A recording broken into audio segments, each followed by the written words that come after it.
કેમ છો મિત્રો? હું શાળાના વિદ્યાવિહારમાંથી વૈશાલી ઉપાધ્યાય. આજે આપણે ધોરણ 8માં પાઠ 5 સવાલ બાલ મન કે જવાબ ડૉક્ટર કલામ કે આ ગદ્યના પ્રશ્નોની ચર્ચા કરીશું. તો એક એક પ્રશ્ન આપણે વિગતવાર જોઈશું. तो प्रश्नों की चर्चा. प्रश्न एक एक वाक्य में उत्तर लिखिए. तो उसमें पहला प्रश्न है, डॉक्टर कलाम किस भाषा को पढ़ाई का उत्तम माध्यम मानते हैं? तो इसका उत्तर है, डॉक्टर अब्दुल कलाम अपनी मातृभाषा को पढ़ाई का उत्तम माध्यम मानते हैं. उसके बाद दूसरा प्रश्न है, डॉक्टर कलाम की दृष्टि में साहस की परिभाषा क्या है? तो डॉक्टर कलाम की दृष्टि में अपनी जान की परवाह किए बिना दूसरों को संकट से, मुसीबत से बचाना, यही है साहस. उनके लिए साहस की परिभाषा ये है कि आप अपनी जान की परवाह मत कीजिए किंतु दूसरों को संकट से बचाइए. आगे तीसरा प्रश्न है, डॉक्टर कलाम के अनुसार जीवन में सफल होने के लिए क्या करना चाहिए? तो यहाँ पे इसका उत्तर है कि डॉक्टर अब्दुल कलाम के अनुसार जीवन में सफल होने के लिए 3 बातें हमें सीखनी चाहिए. 3 बातें आवश्यक है जीवन में. तो एक, दृढ़ संकल्प करना चाहिए. आपको जो भी करना है उसके लिए आपके मन में दृढ़ संकल्प होना चाहिए. दूसरा, जी तोड़ मेहनत, मतलब आपको अथाक परिश्रम करना होगा तभी आप सफल हो पाएंगे.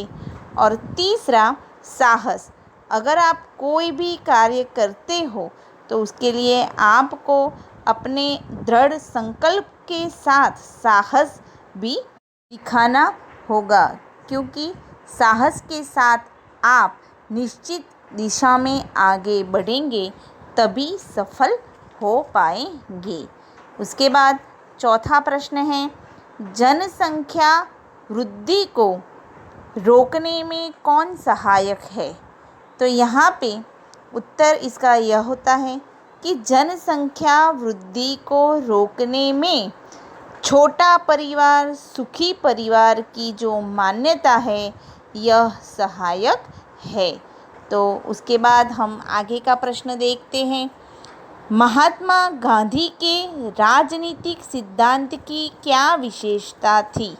तो इस प्रश्न के उत्तर में महात्मा गांधी के राजनीतिक सिद्धांत की विशेषता यह थी कि उन्होंने अपने राजनीतिक सिद्धांत में निष्ठा के साथ सत्य, अहिंसा और निस्वार्थ भावना भी शामिल की थी. इसका अर्थ ये होता है कि उनके राजनीतिक सिद्धांत में सबसे पहले निष्ठा मतलब श्रद्धा, सत्य, अहिंसा और निस्वार्थ भावना. निस्वार्थ भावना का मतलब होता है कुछ भी पाने की आशा रखे बिना कार्य करना. तो यह महत्वपूर्ण 4 पॉइंट उनके राजनीतिक सिद्धांत की विशेषता थे. छठा प्रश्न है, मंच पर बड़ी कुर्सी का न होना किस बात का सूचक था? तो उत्तर है, मंच पर बड़ी कुर्सी का न होना इस बात का सूचक था कि अब भविष्य में अनुत्पादक वस्तु पर अनावश्यक का अर्थ होता है बिन ज़रूरी खर्च नहीं होगी. 2-3 वाक्य में उत्तर. अब प्रश्न 2-3 वाक्य में उत्तर, इनके जवाब देख लेते हैं. पहला प्रश्न है, चिराग जैन ने डॉक्टर कलाम से क्या प्रश्न पूछा? तो यहाँ पे इसका उत्तर देखिए, चिराग जैन ने डॉक्टर कलाम से यह प्रश्न पूछा था कि, अब अवतरण करके आप लिखना, आज देश के सामने सबसे बड़ी चुनौती क्या है? तो यह प्रश्न आपको याद रखना है, चिराग जैन का पूछा हुआ प्रश्न. तो आज देश के सामने सबसे बड़ी चुनौती क्या है? तो देखिए डॉक्टर कलाम ने इस प्रश्न का क्या उत्तर दिया था।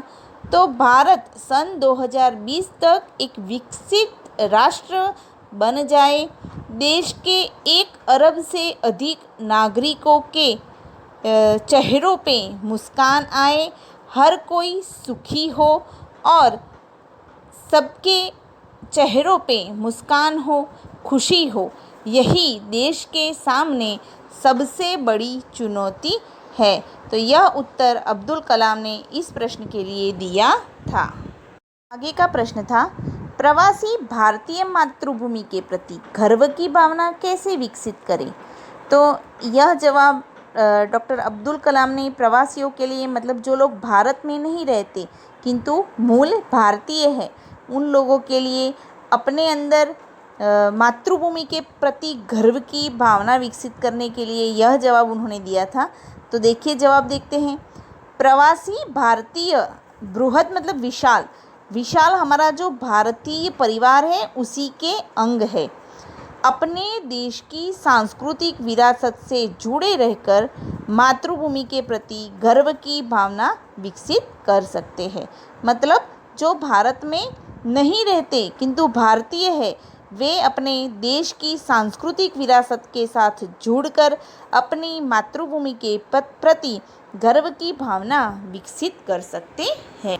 तीसरा प्रश्न है, डॉक्टर कलाम के अनुसार किसानों, मजदूरों और कलाकारों का राष्ट्र में क्या महत्व है। तो इसका उत्तर डॉक्टर कलाम ने बहुत सुंदर जवाब दिया था।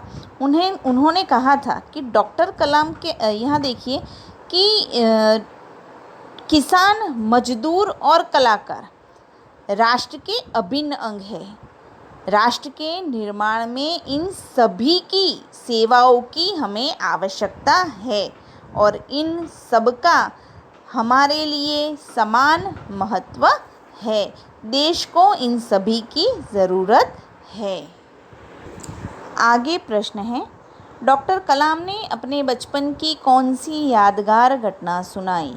तो उसका उत्तर यह होता है, डॉक्टर कलाम जब 5वीं कक्षा में पढ़ाई कर रहे थे तब उनके साथ एक घटना घटी थी जो उन्हें आज भी याद है। उनके जो शिक्षक थे श्री शिव सुब्रमण्यम अय्यर, वो अपने वर्ग के विद्यार्थियों को बता रहे थे कि कोई पक्षी कैसे उड़ता है। वे अपने विद्यार्थियों को रामेश्वरम के समुद्र तट पर ले गए और वहाँ उन्होंने विद्यार्थियों को उड़ने की क्रिया का जीवंत उदाहरण बताया। उड़ते हुए पक्षियों को दिखाकर उनकी क्रिया के बारे में समझाकर जीवंत उदाहरण दिया था। इस तरह डॉक्टर कलाम पर इस घटना का गहरा असर पड़ा। इससे उन्हें विज्ञान पढ़ने की प्रेरणा मिली थी। आगे का प्रश्न है, किसी को मुसीबत में देखकर आप क्या करते हैं। तो इसके लिए यह जवाब तो अगर देखा जाए तो आपको खुद को ही लिखना होगा, क्योंकि यहाँ पे पूछा गया है कि आप क्या करते हैं। तो इसका उत्तर भी मैं आपको समझा देती हूँ कि किसी को अगर हम मुसीबत में देखते हैं तो हमें क्या करना चाहिए। तो हमें जितनी हो सके उतनी उसकी मदद करनी चाहिए। हम जो भी कर सकते हैं उसके लिए, जो मुसीबत में है उसके लिए, वह हमें करना चाहिए। तन मन धन से हमें उसकी सहायता करने में कभी भी पीछे नहीं हटना चाहिए। इसके लिए हमें अपने माता पिता से कुछ मांगने में भी संकोच नहीं करना चाहिए और हर तरह से मुसीबत में फंसे व्यक्ति की हमें मदद करनी चाहिए।